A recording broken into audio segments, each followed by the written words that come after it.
Hi there, welcome to Bible/Chat. We are chatting about the Bible, and Jason, who I dearly love, but is kind of a slacker when it comes to associate pastors. Yep, not here. What do you do with a guy like that? I think you just give him time. You just wait. Just see wait, if he just leaves. pray for see if he leaves. Shoot, ouch. We should restart. No, it's good. It's good. We don't need to restart. That's actually really funny. Anyway. So what we're doing this week is a couple weeks ago, or actually last week, this is Kevin. Kevin is an intern at our church, and so last week you talked about Christology and the incarnation specifically. Obviously, very difficult topics, a lot of heady stuff, a lot of fighting over the history of the church, a lot of struggles, lots to wade through.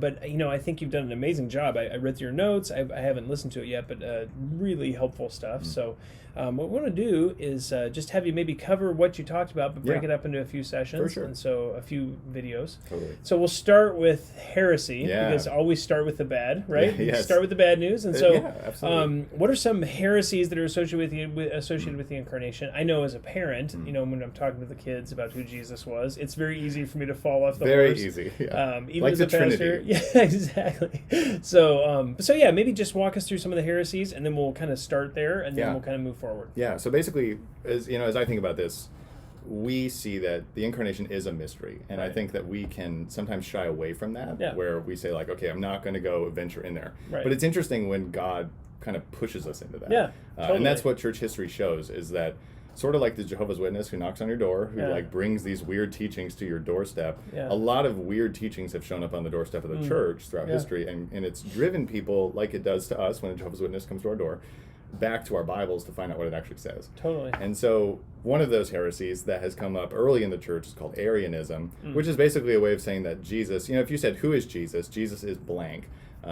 They would say Jesus is a creature, that Jesus is not the eternal Son become a man. He is a created being. He might be a God, a lesser mighty being, but he's not God. Yeah. And so that's knocking on the door of the church, much like Jehovah's Witnesses. That's actually the modern form of Arianism. Yeah. And basically, Satan doesn't have any new tricks. No, it's just good if we know kind of the history. For sure. So, you go to a text like John 1:1, and you look at the grammar and things, and that's what the early church did, and they see that, it says, and the Word was God. Right. And so Jesus is eternally God, and then the Word became flesh, right? Right. But there is a way in which people have fallen off the other side of that, where they say maybe he's so much God that his humanity is like an illusion. Maybe it's like a hologram. Maybe it's like a ghost. He's walking around, but he's not really tangibly man. Yeah. And so you go back to the book again, and you see that Colossians 2:9 would say, in him the fullness of deity dwells bodily. And so you have his human nature called out there. My favorite one is Luke 24:39-40. It's after the resurrection. Yeah. Jesus is there with Thomas, and he says, Thomas, look, feel my hands. Yeah. See that a spirit does not have flesh and bones like you see that I have. Yeah. And Thomas feels his wounds and realizes, this is the risen Christ. And he's not a hologram. So that's where the church clarified that one. Another one that came knocking was adoptionism, which is a way of kind of saying that maybe Jesus was a regular guy, born, isn't this the carpenter's son? And yet he was kind of assumed into fellowship with the divine. He was brought up, whether that's at his baptism, and heaven opens and he says, this is my son whom I'm well pleased. Maybe that was the moment that this regular man was so good that he was welcomed into divine fellowship. So you go back to the book and you're looking at what Scripture says, and the trajectory goes the other way. Yeah. Where you have like John 3:16, God so loved the world that he sent his one and only Son, right? And so the Son is sent into the world. He's not assumed out of the world. And John 3:13 says right before that, no one has ascended into heaven except he who descended. So very clear there.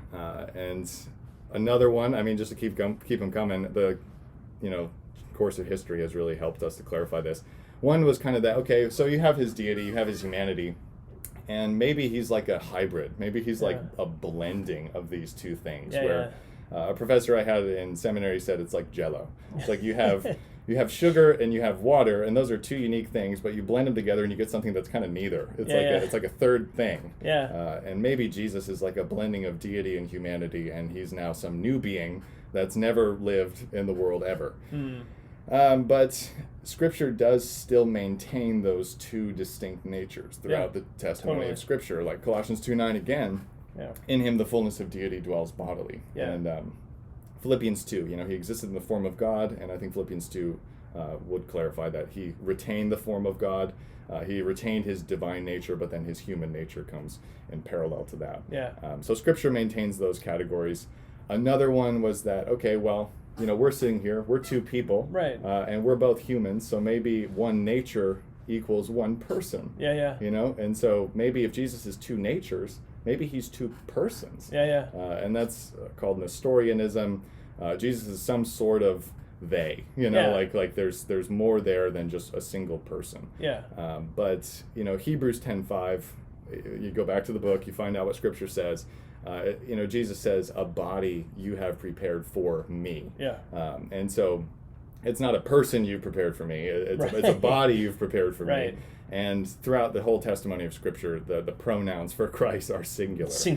And so that's important. So Jesus' preferred pronouns? Are male and singular. He, him. According to his biology.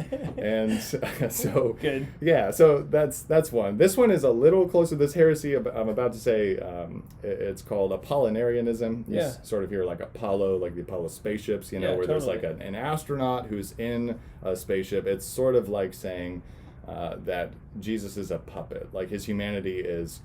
just this shell, but it's really being manipulated by God. The way they articulate that would be to say that he has a divine mind within a human body. Gotcha. And so, sort of like the astronaut, like there's the divine mind in there, but then there's just kind of this shell of humanity. But that's not actually true, because you go back to Scripture and you see that, it's kind of a shocker, but Jesus has two natures, and with those two natures come two minds.